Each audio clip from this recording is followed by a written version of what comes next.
How do you make your time-based productivity perfect? It's simple. First, think of a change you want to make to the way you manage your time. You can pause this recording if you want a minute to think of an answer. Got one? Good. Why is it so challenging to put in place? After all, if it were so easy, you'd have it done by now, right?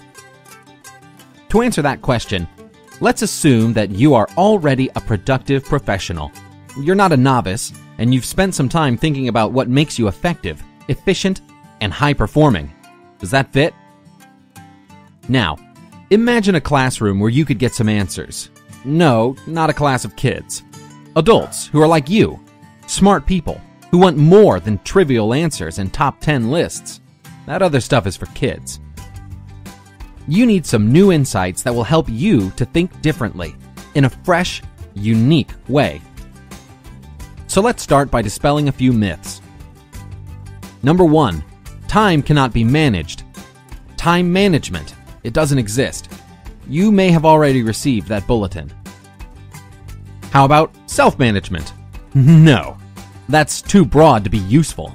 After all, every kind of management there is involves some self-management.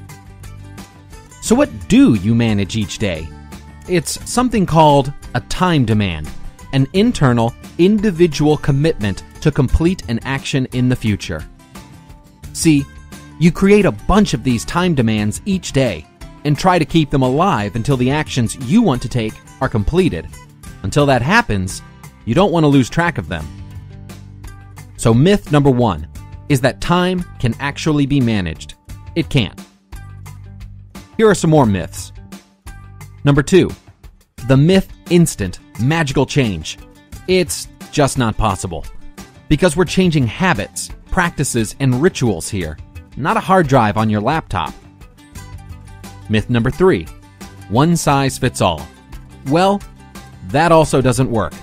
Each of us needs a custom solution because the changes we want to make are all different. So what does work? Let's call it ETAPS for short. Evaluate, target, plan, and support. Let's start with evaluation, but not the kind you do when you open a magazine and do a quiz. It's the kind you can only do when you have some new insights and have learned something new. Where can you learn this something new? Well, here's a hint. Not from the person who says, "Look at what I'm doing, it's new." It's better if it comes from data collected by researchers from a wide variety of fields, experts who have studied the behaviors of thousands of people. After you have learned a thing or two from them, then you do your evaluation and develop your first profile, not one that's based on your personality, but on your current behaviors. But here's something interesting. During the process of learning how to develop your profile, you will immediately see some gaps. Cool, but hold on a minute. Don't immediately try to close the first gap you see with a quickie solution. Instead, take a moment to target some new behaviors. Use these targets to put together a plan of improvement that's easy to implement and doesn't require you to be Superman. More like Clark Kent, maybe. Once that's done, here's the hard part. Set up a support environment that helps you achieve your goals. That's it.